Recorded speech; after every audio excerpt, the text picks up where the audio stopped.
भव्य मंदिर जिसका नाम है केदारनाथ, जो स्वयं भगवान शिव का धाम है। क्या आपने कभी ये सोचा कि ये मंदिर उस स्थान पर स्थित है जहां इंसानों की सांसें भी जवाब देने लगती हैं? वहां हजारों साल पहले बिना मशीन, बिना इंजीनियर, बिना कोई भी आधुनिक टेक्नोलॉजी के ऐसा भव्य मंदिर बनाया गया जो 400 वर्षों तक बर्फ के नीचे दबा रहा, बिना किसी खरोंच के। क्या ये केवल वास्तु का चमत्कार था या फिर किसी दिव्य शक्ति की सजीव उपस्थिति? कैसे कोई उस समय में बिना किसी इंटरलॉकिंग टेक्नोलॉजी या नक्शे के ऐसा मंदिर बना सकता है? ये एक मंदिर नहीं है, एक दिव्य रहस्य है जहां विज्ञान, धर्म और ब्रह्मांडीय ऊर्जा का मिलन महसूस किया जा सकता है। 16 जून 2013 की रात में केदारनाथ में भीषण बाढ़ आई। आसमान से कहर बरसा, बादल फटे और कई घर जल के भीतर समा गए। हजारों जिंदगियां उस बाढ़ में बह गईं। ठीक उसी समय 20 फीट का पत्थर, जिसका करीबन 30 टन वजन होगा, वो मंदिर के पीछे आकर रुक गया और केदारनाथ को डूबने से बचा लिया। उसने बाढ़ का रुख मोड़ा, मंदिर की रक्षा की और खुद को बना लिया। भीमशिला। ये शिला आज भी वहीं स्थित है, मानो कह रही हूं, यहाँ स्वयं शिव की शक्ति है। लेकिन सवाल अभी खत्म नहीं होता। केदारनाथ का कपाट साल में 6 महीनों के लिए बंद रहता है और चौंका देने वाली बात तो ये है कि उस समय पर ना ही कोई मंदिर के भीतर रहता है और ना ही उसके आसपास। फिर भी गर्भगृह में रखा दीपक लगातार जलता रहता है। वो लौ बुझती नहीं। ये कैसे संभव है? और यहीं पर सवाल आता है शिवलिंग के आकार का, जो कि त्रिकोणीय आकार के जैसा है। क्यों ये इतना अलग है? क्या ये संकेत है किसी रहस्य का? आज इस वीडियो के माध्यम से मैं आपको ले जाऊंगा केदारनाथ की उन रहस्यमयी परतों में जहां हर पत्थर एक कहानी कहता है, हर चमत्कार छिपा है और हर मोड़ पर विज्ञान को झुकना पड़ता है श्रद्धा के आगे। केदारनाथ मंदिर हिमालय की गोद में बसा है, जिसे स्वयं भगवान शिव जी का धाम माना जाता है। ये समुद्र तल से 3583 मीटर ऊंचा है। इस मंदिर को देखकर ये सवाल उठता है कि इतना भव्य मंदिर आखिर किसने बनाया? क्या किसी देवता ने या फिर किसी पुराने भारत के इंजीनियर ने? केदारनाथ मंदिर की रचना अपने आप में ही भव्य है। ये खास तरह के पत्थरों से बना है जो भूरे रंग के हैं और इस प्रकार के पत्थर उस स्थान पर नहीं मिलते। तो जरा गौर कीजिए, जब ये मंदिर बनाया जा रहा होगा तब 6 से 8 टन के भारी पत्थरों को 20 से 30 किलोमीटर दूर से लाया गया होगा और 12,000 फीट की ऊंचाई पर चढ़ाया गया होगा। ये कैसे संभव है? आज की एडवांस टेक्नोलॉजी भी ये काम करने में असमर्थ है। चौंकाने वाली बात तो ये है कि इन पत्थरों को जोड़ने के लिए सीमेंट का इस्तेमाल नहीं किया गया है। खास इंटरलॉकिंग जैसी एडवांस तकनीक का इस्तेमाल किया गया है, जिसमें पत्थरों को इस तरह तराशा और फिट किया जाता है कि वे बिना किसी बाहरी सहारे के आपस में जुड़े रहते हैं। ये तकनीक इतनी कठोर है कि 2013 की भयानक बाढ़ जो केदारनाथ में आई थी, जिससे कई घर, सड़कें, पेड़ पौधे सभी जल प्रवाह में डूब गए थे, लेकिन केदारनाथ मंदिर अडिग रहा। इसका एक कारण इंटरलॉकिंग तकनीक को भी माना जाता है। ये इतना मजबूत है कि भारी बारिश, बर्फबारी, भूकंप को भी सहन कर सकता है। केदारनाथ मंदिर की उम्र की बात करें तो भारतीय पुरातत्व सर्वेक्षण ASI के अनुसार कार्बन डेटिंग जैसी तकनीक से पता चला कि यह मंदिर 1200 से 1500 साल पुराना है। लेकिन हिंदू मान्यताओं के अनुसार इस मंदिर की उम्र 5000 साल से भी पुरानी है। कहा जाता है कि यह मंदिर पांडवों ने बनाया था। कैसे? आपको थोड़ी देर में पता चल जाएगा। महाभारत खत्म हो चुका था और पांडवों ने अपने भ्राताओं और गुरु की हत्या की थी। तो इस पाप से मुक्ति पाने के लिए वे भगवान शिव के शरण में गए, लेकिन शिव जी उनसे नाराज थे तो वे उन्हें दर्शन नहीं दे रहे थे। तभी पांडव केदार क्षेत्र पहुंचे और शिव जी ने एक भैंस का रूप ले लिया और बाकी भैंसों के साथ वहां से जाने लगे। लेकिन पांडवों की भक्ति शिव जी के लिए बहुत ज्यादा थी। भीम ने सभी भैंसों के लिए एक द्वार बनाया और सभी भैंसों को वहां से जाने के लिए कहा। तभी युधिष्ठिर की नजर एक भैंसे पर पड़ी जो वहां से नहीं जा रहा था। वे देखते ही समझ गए, वो और कोई नहीं बल्कि स्वयं शिव भगवान है। भीम ने उस भैंस को पकड़ने की कोशिश की, लेकिन वो धरती में समाने लगा। भीम ने उसका कुबड़ पकड़ लिया जो बाहर रह गया। यही कुबड़ आज केदारनाथ के शिवलिंग के रूप में पूजा जाता है और यही कारण है कि केदारनाथ 4 धामों में से एक धाम माना जाता है। शिव के अन्य अंग भुजाएं तुंगनाथ में, मुख रुद्रनाथ में, नाभि महाबलेश्वर में और जटा कल्पेश्वर में प्रकट हुए। इन 5 स्थानों को आज पंच केदार के नाम से जाना जाता है। इसके पश्चात शिव जी ने पांडवों को दर्शन दिए और उनको उनके पापों से मुक्ति दी, और यहीं पर पांडवों ने भगवान शिव का यह भव्य मंदिर केदारनाथ बनवाया। लेकिन यह कहानी अभी समाप्त नहीं होती। 8वीं शताब्दी में शंकराचार्य ने पूरे देश का एक चक्कर लगाया और केदारनाथ मंदिर को पूर्ण निर्मित कराया और 3 अलग अलग मंदिरों की भी स्थापना की, जिन्हें आज हम 4 धाम के नाम से जानते हैं। ये सब उन्होंने केवल 32 की उम्र में कर दिखाया। उन्होंने यह सुनिश्चित किया कि पूजा करने की एक विधि होनी चाहिए, और केदारनाथ एवं बद्रीनाथ जैसे मंदिरों में आज भी उनके बनाए गए विधियों से पूजा पाठ होता है।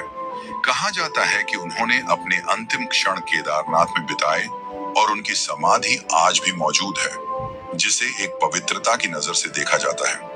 केदारनाथ मंदिर तक पहुंचने का मार्ग बहुत कठिन है। केदारनाथ की यात्रा केवल एक तीर्थ यात्रा नहीं, बल्कि आस्था, साहस और प्रकृति के साथ एक गहरा जुड़ाव है। केदारनाथ से सबसे पास का रेलवे स्टेशन ऋषिकेश है, जो मंदिर से 200 किलोमीटर दूर है। यहाँ से श्रद्धालु सड़क मार्ग से सोनप्रयाग तक जाते हैं, जो करीब 10 घंटे का सफर है। सोनप्रयाग से आगे निजी वाहनों की अनुमति नहीं है, इसीलिए यात्री सरकारी जीपों से 5 किलोमीटर का सफर तय करते हैं, और फिर शुरू होती है 16 किलोमीटर की कठिन पैदल यात्रा मंदाकिनी नदी के किनारे बर्फीले पहाड़ों के बीच। यह यात्रा हर श्रद्धालु के लिए एक अनोखा अनुभव है। केदारनाथ अपने बनावट और दिव्यता के लिए पूरी दुनिया में लोगों का ध्यान अपनी ओर खींचता है। Wadia institute of Himalayan geology के अनुसार 400 सालों तक यह मंदिर बर्फ के नीचे दबा रहा, फिर भी एक खरोंच नहीं आई। 2013 की भयानक बाढ़ को मंदिर ने सह लिया, भीमशिला की मदद से, जिसने आने वाले जल प्रवाह को 2 भागों में बांट दिया था। तो अब तक हमने मंदिर के निर्माण और पौराणिक कथा के बारे में जान लिया है। अब मैं आपको ले चलता हूं इस यात्रा के उस हिस्से पर जहां हर कदम में साहस की परीक्षा होती है। क्योंकि यहां से वीडियो और रोमांचक होने वाली है, तो इसे लाइक जरूर करें। गौरी कुंड, एक ऐसा स्थान जहां माता पार्वती ने भगवान शिव को पति के रूप में पाने के लिए साधना की थी। माता पार्वती ने भगवान शिव को पति के रूप में पाने के लिए साधना की थी। इसे इस यात्रा का सबसे चुनौतीपूर्ण हिस्सा माना जाता है। गौरी कुंड केदारनाथ यात्रा का आधार शिविर है, और यहीं से शुरू होती है 16 किलोमीटर की वह कठिन पैदल यात्रा, जो हर श्रद्धालु के धैर्य और भक्ति की परीक्षा लेती है। यह मार्ग कठिनाइयों से भरा है। ये एक संकरा और चट्टानों से भरा मार्ग है। श्रद्धालु इस संकरे रास्ते पर धीरे धीरे आगे बढ़ते हैं, लेकिन भक्ति के लिए यह बहुत ही छोटी कीमत है। जैसे ही आप केदारनाथ के प्रांगण में पहुंचते हैं, तो सारी थकान, सारी चिंता एक पल में दूर हो जाती है।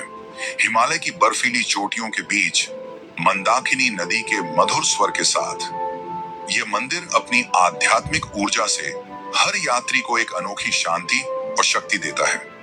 जैसे ही आप मंदिर के मुख्य द्वार पर पहुंचेंगे, आपको कई हजार भक्त दिखेंगे, जो हर हर महादेव का नारा लगा रहे होंगे।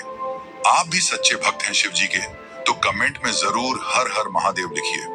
मई और जून के महीने में तो संख्या हजारों से बढ़कर लाखों तक चली जाती है। जैसे ही आप मंदिर में प्रवेश करते हैं, आपको पूरे वातावरण में दिव्यता दिखाई देती है, और आपका सामना होता है त्रिकोण आकार के पवित्र शिवलिंग का। मान्यता है कि यही वह कुबड़ है जो भगवान शिव ने पांडवों को दर्शन देते समय प्रकट किया था। सुबह 4 बजे, जिसे ब्रह्म मुहूर्त भी कहा जाता है, उसी समय शिवलिंग का विशेष अभिषेक और पूजा की जाती है और मंदिर को खोला जाता है। शाम 7 बजे भोलेनाथ की आरती होती है, जिसमें लाखों की मात्रा में भक्त इकट्ठा होकर साधना में लीन रहते हैं। ये तो हुई कुछ सामान्य चर्चाएं, पर इस मंदिर में कई ऐसे रहस्य छुपे हैं जिसे आज तक विज्ञान और वैज्ञानिक भी नहीं सुलझा पाए हैं।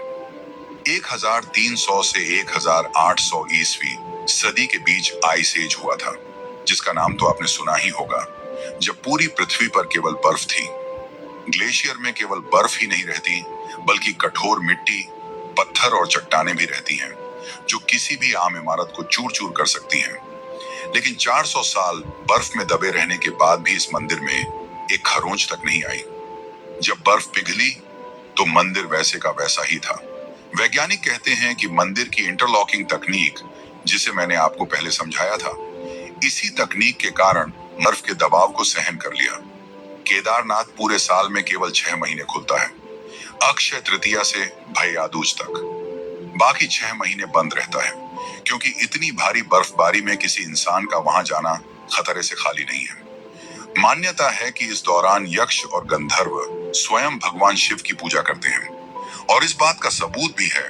जब मंदिर को खोला जाता है तब गर्भगृह में फूल, बेलपत्र, पूजा की सामग्री बिल्कुल ताजा अवस्था में मिलती है, मानो अभी अभी किसी ने पूजा की हो।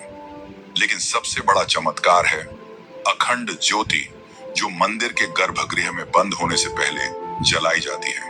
यह ज्योति बिना किसी देख रेख के 6 महीनों तक लगातार जलती रहती है। बाहर के वातावरण में कोई इंसान भी जम जाए, यानी -20 डिग्री का तापमान, कई फीट मोटी बर्फ और बंद मंदिर में हवा का कोई संचार नहीं, फिर भी यह दीपक कैसे जलता रहता है? घी खत्म क्यों नहीं होता? विज्ञान के पास इसका कोई जवाब नहीं है। भक्त इसे भगवान शिव की दैवीय शक्ति मानते हैं, जो इस दीपक को प्रज्वलित रखती है। एक कहानी जो आपको सोचने पर मजबूर कर देगी कि केदारनाथ मंदिर सच में चमत्कारी मंदिर है। कई सौ साल पहले एक भक्त 2 महीने पैदल चलकर भगवान शिव के दर्शन करने आया था। तब न ही कोई सड़क थी, न ही कोई रेल का साधन। लेकिन जब वह मंदिर पहुंचा तब देर हो चुकी थी। पुजारी मंदिर के कपाट को बंद कर रहा था। निराश भक्त ने कई विनती की, पर पुजारी नहीं माना। निराश भक्त वहीं बैठ गया। रात की कंपाती ठंड और भूख से भक्त कांप रहा था। तभी एक अघोरी आया, जिसके हाथ में त्रिशूल था और डमरू। उसने भक्त को खाना दिया और आग जलाई।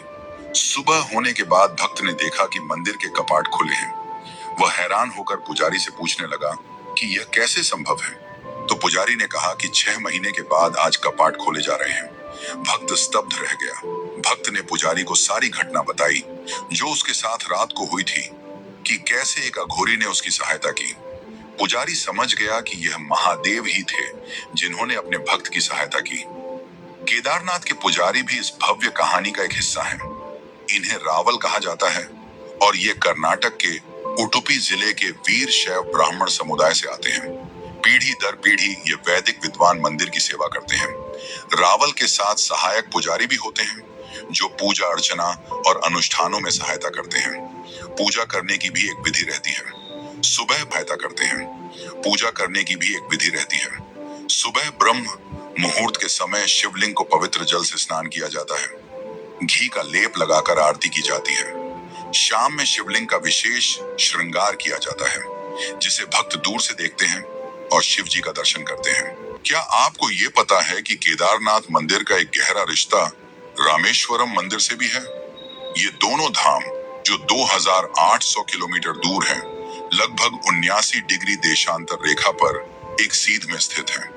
केदारनाथ से शुरू होकर कालेश्वर, ओंकारेश्वर, महाकालेश्वर और रामेश्वरम तक ये शिव मंदिर एक अद्भुत ऊर्जा रेखा बनाते हैं। प्राचीन ऋषियों ने इन मंदिरों को ज्योतिषीय और वास्तुशास्त्र की गणना के आधार पर स्थापित किया है।